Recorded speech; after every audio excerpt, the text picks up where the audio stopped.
¿Qué tal, Citolovers? ¿Cómo están? Les saluda el químico clínico Salvador Contreras Huerta. Soy cofundador de Diplomado Jalapa y miembro activo del Departamento de Patología Experimental. Asimismo, soy responsable del Laboratorio de Biología Molecular en Jalapa, Veracruz, México.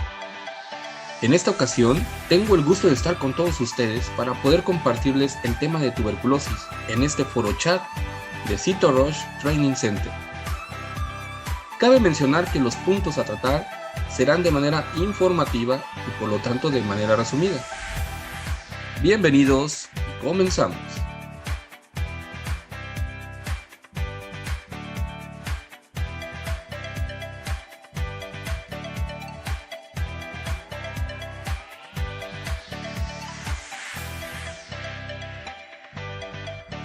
Como personal de salud, constantemente tenemos contacto con pacientes que cursan con tuberculosis o hemos escuchado sobre casos de personas que han enfermado e incluso que son contactos de un paciente enfermo. Es por ello que es importante realizar un abordaje de esta patología y a la pregunta ¿qué es la tuberculosis? Podemos definir que la tuberculosis es una enfermedad infectocontagiosa de tipo granulomatosa crónica. Es causada por bacterias pertenecientes al denominado complejo Mycobacterium tuberculosis y generalmente afecta a los pulmones, aunque puede llegar a afectar otros órganos. Su origen permaneció indescifrable durante la mayor parte de la historia humana.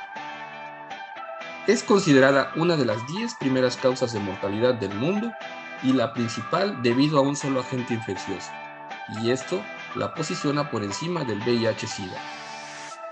Aproximadamente una cuarta parte de la población mundial está infectada por Mycobacterium tuberculosis y por tanto está expuesto a la enfermedad.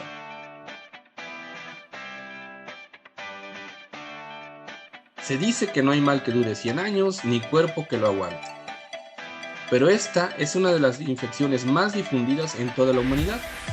Se ha generado evidencia que indica que está presente en la Tierra desde antes de que la habitara el hombre, pudiéndose hallar en restos fósiles. Los hallazgos más antiguos de la afectación humana por tuberculosis fueron descubiertos en momias pertenecientes a la predinastía egipcia, por ahí del año 3500 al 2650 a.C., en los cuales se encontraron una serie de lesiones óseas que son características de una infección crónica por tuberculosis.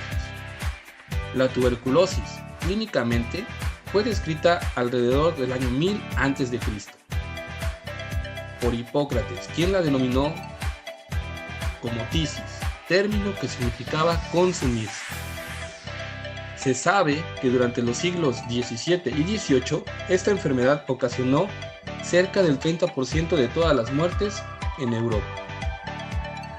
La propensión de esta enfermedad a agotar en forma crónica la resistencia del enfermo y producir pérdida de peso prolongada, causó que por mucho tiempo se conociera como consunción, y es hasta el año de 1834 que recibe el nombre de tuberculosis por el maestro de medicina alemán Johann Lukas Schumann.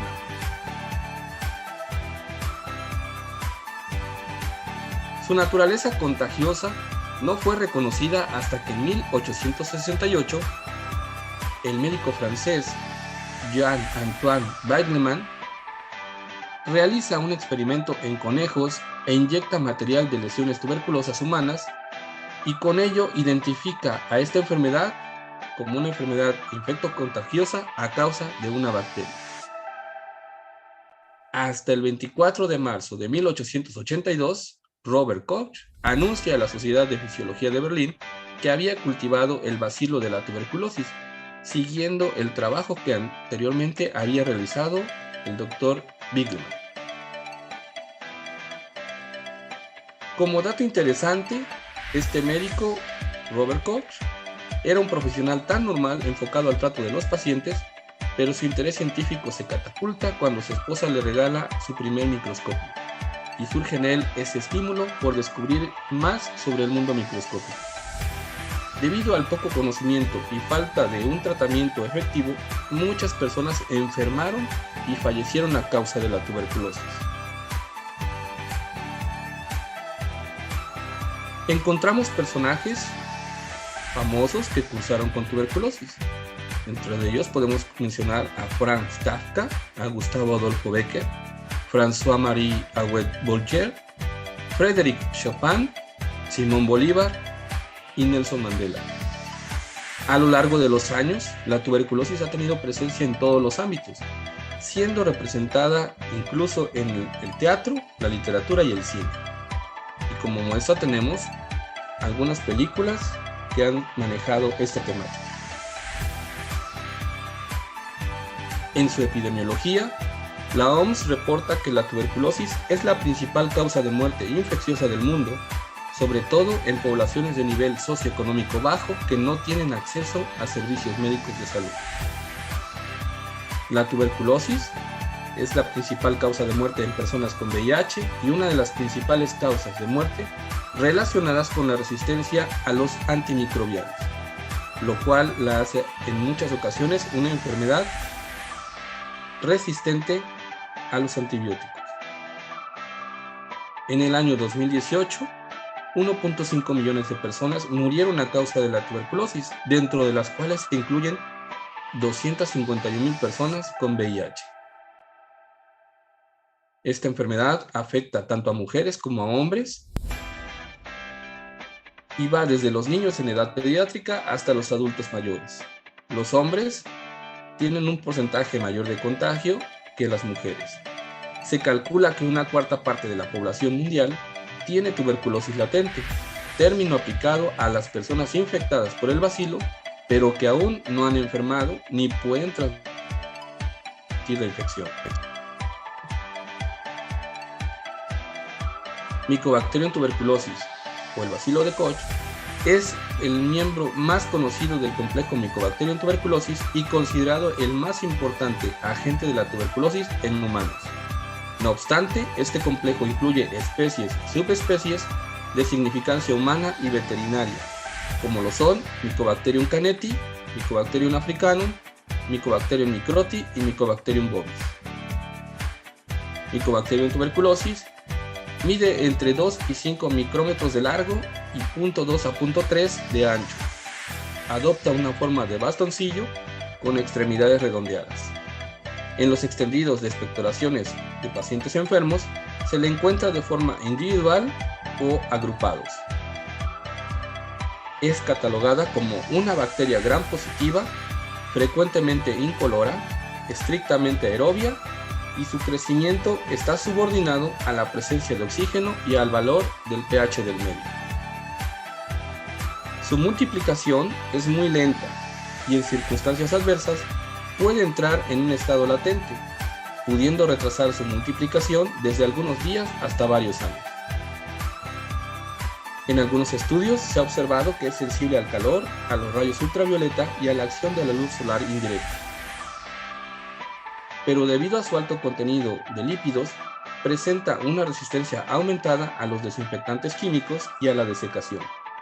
En la expectoración, que se encuentre lejos de la luz solar, se mantiene viable durante semanas y si se deseca es infeccioso hasta por 8 meses.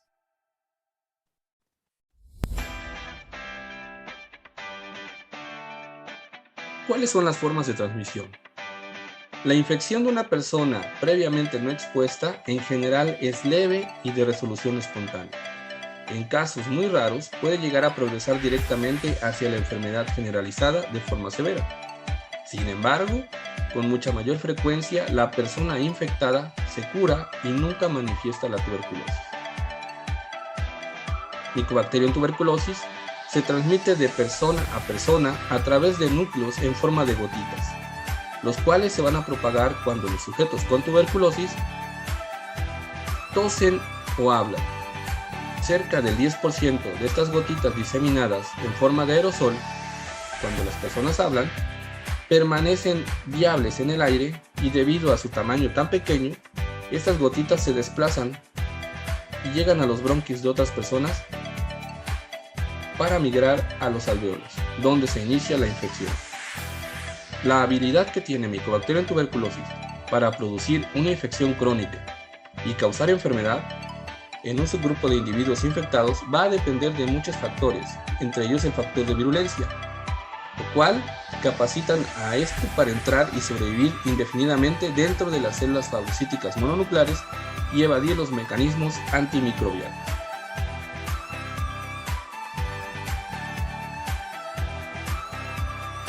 ¿Cuáles son los factores que nos predisponen a contraer la infección por Mycobacterium tuberculosis? Tenemos varios factores. De inicio tenemos el factor ambiental. En él se maneja que a mayor cantidad de número de bacilos adquiridos, se aumenta el riesgo de contraer la infección. Es decir, hay una mayor exposición. Otro factor es el hacinamiento, en el cual encontramos condiciones inadecuadas de vivienda con un espacio pequeño donde hay una mayor cantidad de personas. Es un espacio insalubre, es un espacio con poca ventilación, etc. Otro factor es la condición social, la cual es más frecuente en clases bajas y pocos servicios. Es decir, las personas con una baja condición social o una baja condición económica son personas mucho más vulnerables. El siguiente factor es la edad. Se ha encontrado que niños menores de 5 años y adultos mayores de 65 años son personas más vulnerables a contraer la infección. Un grupo de riesgo son los adolescentes y adultos jóvenes, y esto se debe a que son factores de tipo huésped, dentro de los cuales vamos a encontrar desnutrición, tabaquismo, uso de drogas y alcohol, asociación del VIH con otras enfermedades como pueden ser diabetes, presencia de tratamientos con inmunosupresores. Vamos a encontrar también que personal de salud son gentes que están expuestas en constante contacto con el agente causal. Otro de los factores es el factor genético, el cual por fallas inmunológicas en la respuesta a tuberculosis hacen que las personas puedan ser resistentes o susceptibles a la infección.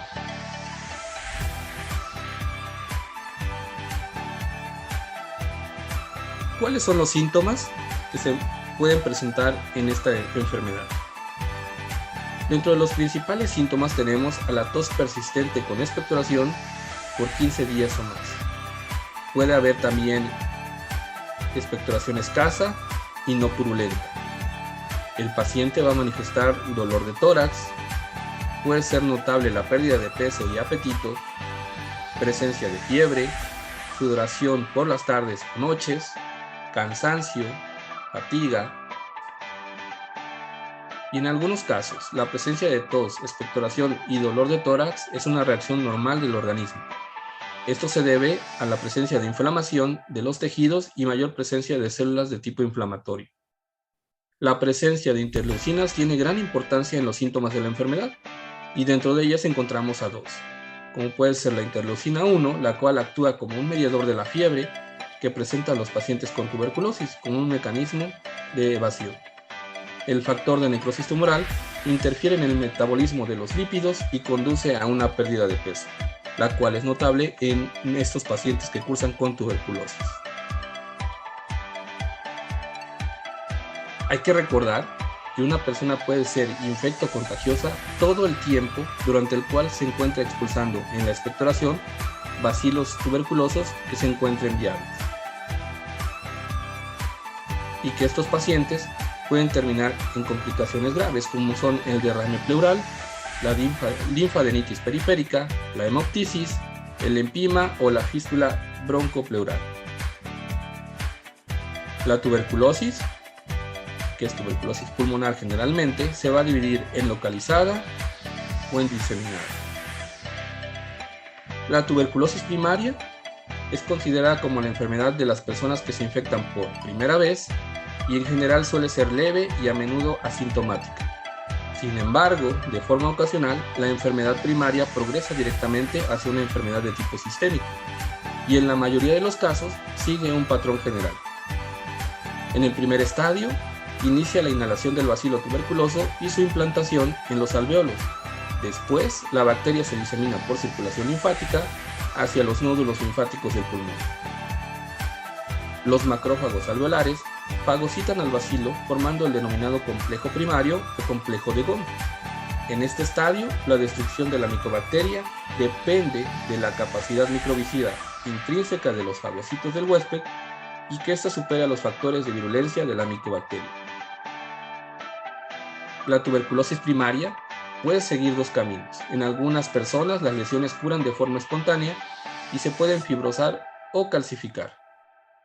En aquellas personas que se encuentran inmunocomprometidas, los microorganismos pueden evadir el torrente circulatorio.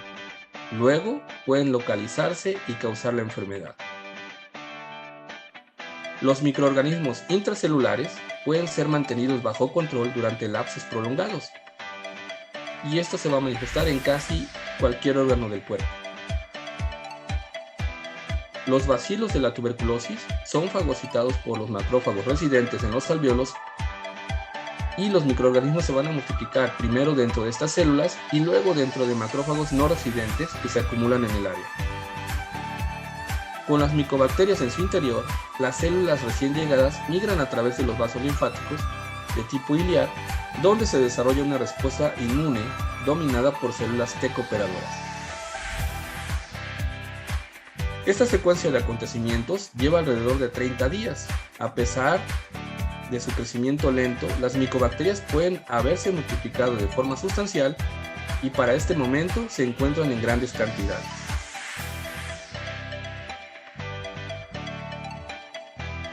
El procesamiento inmunológico de las bacterias que son destruidas lleva a la continua estimulación antigénica. La participación de los macrófagos tiene sus consecuencias. Dos sustancias producidas por estas ya fueron mencionadas, como son la interleucina 1 y el factor de necrosis tumoral, los cuales contribuyen de manera notable a los síntomas de la enfermedad. Por otro lado, la tuberculosis secundaria en general se debe a una reactivación de los microorganismos que se encuentran latentes en el cuerpo. Esta es la presentación distintiva de la tuberculosis, una enfermedad crónica asociada con un daño tisular extenso. El segundo estadio dura cerca de 3 meses.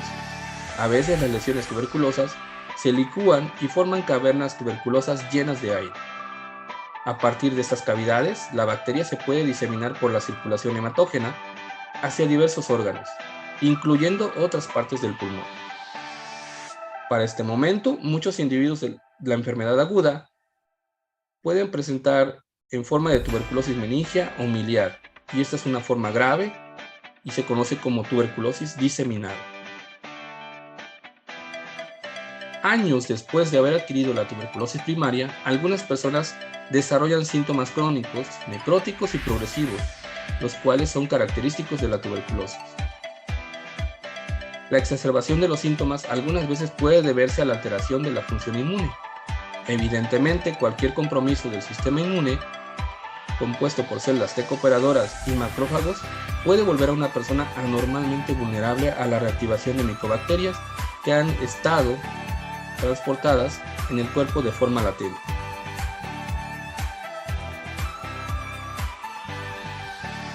En cuanto a la tuberculosis extrapulmonar, tenemos a las formas graves y a las menos graves. En las formas graves encontramos a la tuberculosis meningia, biliar, pericárdica, peritoneal, de pleura bilateral, vertebral, intestinal y del aparato genitourinario. En las menos graves encontramos a la ganglionar, la pleural, la ósea, la cutánea y la articular. La tuberculosis renal es una de las formas más comunes de tuberculosis extrapulmonar.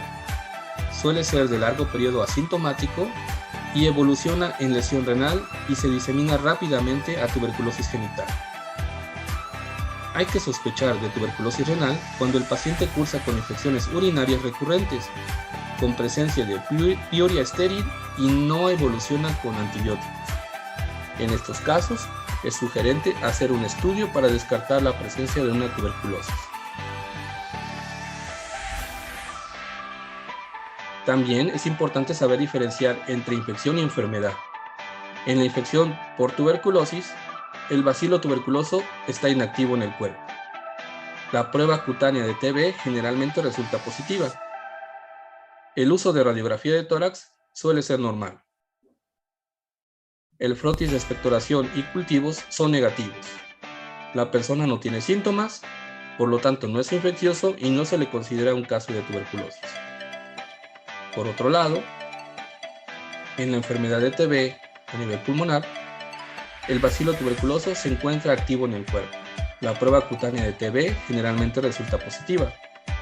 Las radiografías de tórax presentan un estado anormal.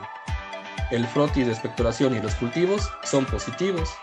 Hay síntomas como tos, flema, fiebre, pérdida de peso. A menudo la persona es contagiosa antes del tratamiento y se le considera como un caso de tuberculosis. En cuanto a los métodos diagnósticos, tenemos de inicio la clínica, la cual nos sugiere realizar un estudio radiológico. Los rayos X son esenciales en la sugerencia para el diagnóstico de la enfermedad. Las lesiones típicas radiológicas son apicales, en segmentos posteriores y generalmente formando cavidades. Posterior a ello se sugiere realizar una baciloscopía. Esta es una técnica fundamental en toda investigación bacteriológica en tuberculosis, tanto para el diagnóstico como para el control del tratamiento. El procedimiento se basa en la capacidad de las micobacterias para incorporar y retener ciertos colorantes ante la acción del ácido y el alcohol, propiedad conocida como ácido-alcohol resistencia. Los elementos que se requieren para efectuar la técnica son comunes, son de bajo costo y habitualmente están disponibles aún en laboratorios de nivel básico. Su uso en el diagnóstico de la tuberculosis pulmonar permite identificar con una sensibilidad del 90% y una especificidad del 98% a todos aquellos pacientes que están enfermos y que son bacilíferos, ya que expectoran una cantidad suficientemente grande de bacilos y se considera que una caverna de 1 a 2 centímetros tiene una población bacilar cercana a los 200.000. Los puntos a favor es que esta es una técnica rápida, de bajo costo y poco compleja. Los puntos en contra: no todos los laboratorios pueden realizarla, porque deben respetarse las medidas de seguridad, así como realizar una estandarización de la misma, ya que deben manejarse condiciones de tamaño y grosor del extendido, tiempos de tinción y exposición al calor. Un gran porcentaje de falsos positivos y falsos negativos se deben a los errores de la tinción y al control de calidad. Posterior a ello, tenemos el cultivo. Esta técnica es de gran apoyo en el diagnóstico de Mycobacterium en tuberculosis en los casos de sospecha y con baciloscopía positiva. Para el cultivo es indispensable contar con un medio que contenga los nutrientes adecuados a las exigencias de Mycobacterium tuberculosis. El medio de Lowenstein-Jensen, sin ser el ideal, es el que reúne más condiciones para poder usarlo. En él vamos a encontrar colonias no pigmentadas de tipo rugoso en color gamuza, las cuales se van a expresar después de 14 a 28 días de incubación e incluso pudieran llegar a tomarse 1 o 2 semanas más. Requiere de un adecuado manejo de las muestras, las cuales son potencialmente infecciosas, y por tanto el área donde se va a trabajar debe equiparse con una campana de bioseguridad y contar con todos los protocolos de uso y desecho de muestras biológicas. También tenemos la prueba de cuantiferol, la cual es una prueba de análisis en sangre que nos permite identificar la presencia de interferón gamma, en la cual es una citocina secretada por los leucocitos sensibilizados cultivados en presencia de tuberculina. Esta prueba detecta interferón gamma secretado por aquellos leucocitos sensibilizados en presencia de dos proteínas, la ESAT6 y la CFP10, las cuales están presentes en Mycobacterium tuberculosis, en cepas patogénicas de Mycobacterium bovis y en algunas micobacterias atípicas como pueden ser Mycobacterium kansai y Mycobacterium marinum.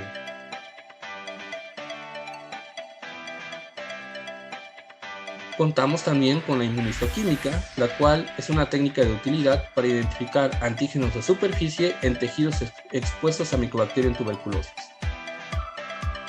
Es útil en aquellos casos donde es dudoso el resultado de la tinción para búsqueda de bacilos y es un método aplicable y funcional. Por otra parte, contamos con la reacción en cadena polimerasa, o PCR por sus siglas en inglés, la cual es un procedimiento empleado para identificar genes presentes en el complejo Mycobacterium tuberculosis. Son inserciones reconocidas que le permiten diferenciarlos de micobacterias atípicas y el resultado positivo se da en apenas 3 o 4 horas. También es aplicable para identificar casos de resistencia a fármacos. Esta técnica, aparte de detectar el ADN de Mycobacterium tuberculosis, también detecta la mutación del gen RPOB causante de la resistencia a la rifampicina, el cual se asocia a su vez a resistencia de la isoniazida en un 95% de los casos, por lo que la resistencia a rifampicina se considera un marcador de tuberculosis drogoresistente.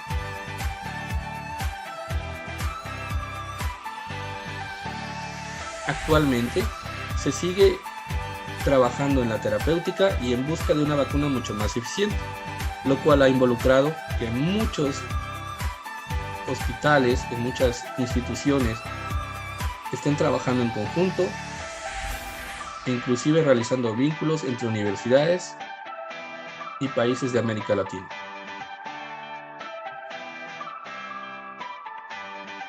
La tuberculosis continúa siendo la enfermedad infecciosa más letal en el mundo. Con la llegada de COVID-19 está demostrado hasta qué punto pueden ser vulnerables las personas con enfermedades pulmonares. La Sociedad de COVID-19, VIH y tuberculosis ha aumentado el número de casos de personas que han fallecido por problemas respiratorios.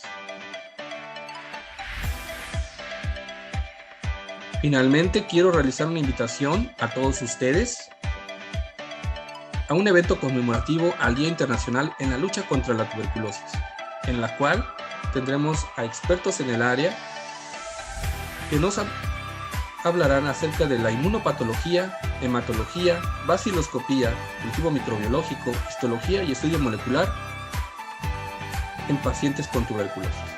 Asimismo, los invitamos a seguir nuestras redes sociales para que puedan estar en contacto con nosotros y poder conocer todos los eventos que tenemos programados para este 2022.